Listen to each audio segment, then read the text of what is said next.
Hey now! What is up, everybody?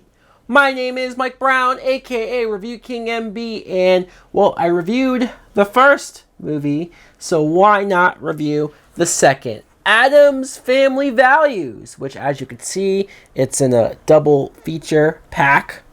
Addams Family Values is a 1993 film, just 2 years after the first film. It's still directed by Barry Sonnenfeld. And the plot. The plot is we pretty much pick up right where the last movie left off as far as Morticia and Gomez having a baby. She has the baby and you see them acclimate their life to that. Not only are the other kids almost not liking the fact that there's another Addams boy running around, but they get a nanny. And this nanny comes in who has ulterior motives, and what she really wants to do is to marry Fester, steal his money, and then kill him. But what she doesn't know is that it's not going to be that easy. Now, I love this movie. I do.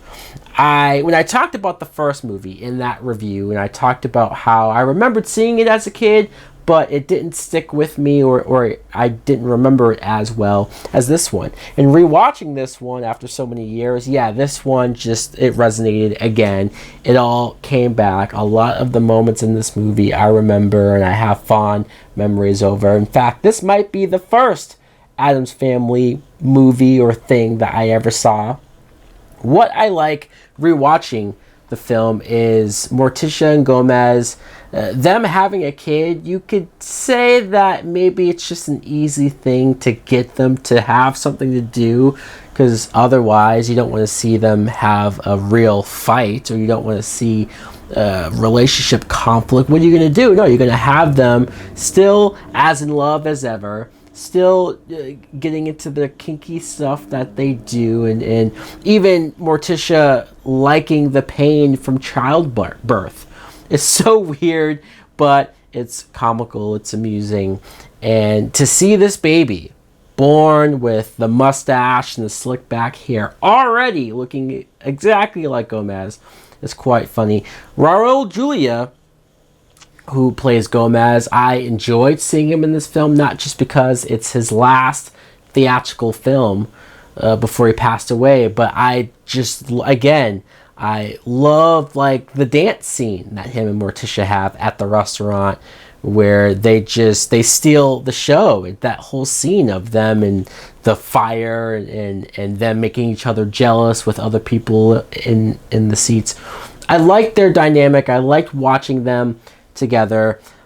Christopher Lloyd as Uncle Fester, him and his side plot, it's I don't want to say it's a repeat of the first movie, because his plot in the first movie was we didn't know if it was really him or not.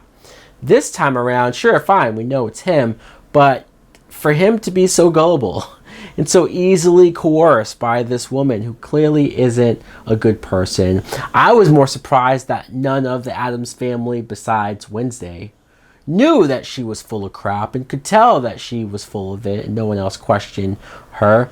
Angelica Houston, I want to mention really quick as Morticia, because I don't know if I noticed this in the first movie as much, but this movie especially, every time they show her and have a camera on her, or even if she's on screen with Gomez, the lighting is always dark on her besides her eyes. And I don't know if that was just for an ominous thing that they wanted to characterize with her, but I thought it was interesting. I thought just every single time they never failed. They had that lighting effect.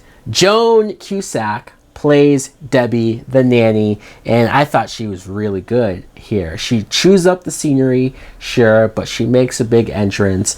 I like how after all of the interviews of different people with the nannies, I didn't mind them for picking her. She was willing to go along with the weirdness and how the family is, how she wasn't at all weirded out by a hand that came up on her shoulder. In fact, she put the fingers in her mouth, which was gross. But it's really when you find out her backstory that she is a serial killer of husbands, and she just steals their money and moves on to the next. And the whole sequence of her taking Fester out of the house, buying their own house. Like, if Fester had that much money on his own to buy that house and those cars and outfits, holy crap, I don't blame her. And it was also amusing to see her try to kill him in so many ways, but it never works. The radio in the bathtub electrocutes him, but he doesn't die. Blowing up the house with a bomb doesn't work. And I want to know why. Why doesn't it kill him? Are you telling me that this family is already dead? Or are they so involved with witchcraft or some weird hex-like stuff that they're immune to death? I don't know, but again, quite comical. And who I thought, though, stole the show in this movie, the parts and the bits that I laughed throughout the whole movie, but these scenes especially, I'm talking about Wednesday and Pugsley at the camp, especially Wednesday. Christina Ricci, you could tell she's older now, so the writers beefed up her part even more, gave her so much more comedic stuff to do. And the fact that she's as young as she is, she's like 12 at this point, but she's able to hit those lines and those remarks and her smart ass comments to some of the other kids at the camp. That one girl, especially that blonde little girl who was annoying as hell, and I didn't mind that Wednesday didn't save her drowning in the water. But there was just so many moments, even with the camp counselors, and how overly happy they were, and how Wednesday just every time had some weird death-like remark. The moment when they forced them to watch nothing but Disney movies and Happy movies and Brady Bunch, and that, as a kid, that used to make me uneasy. Just, yeah, those are all happy stuff, but that's not what she is. And so to force her to watch that was scary in a lot of ways, and especially her coming out of the house and forcing that smile. This is why I say Christina Ricci, even at this young age, was a good actress, because the way how she forces herself to smile, she's showing that it's almost painful to even attempt a smile for her. And then she does it, but still looks creepy. It's great. I think there are so many comedic moments in the film, and also the kid that she ends up liking at the camp. That actor, I've seen in a bunch of stuff since then.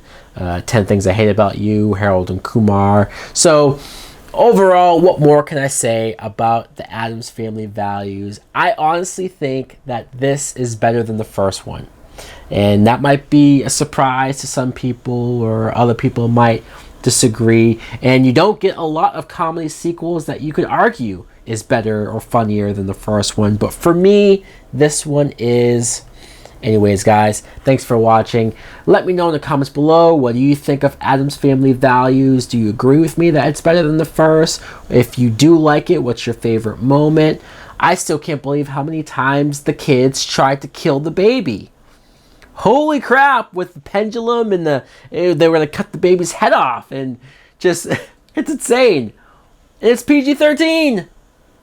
Like, comment, subscribe. Later.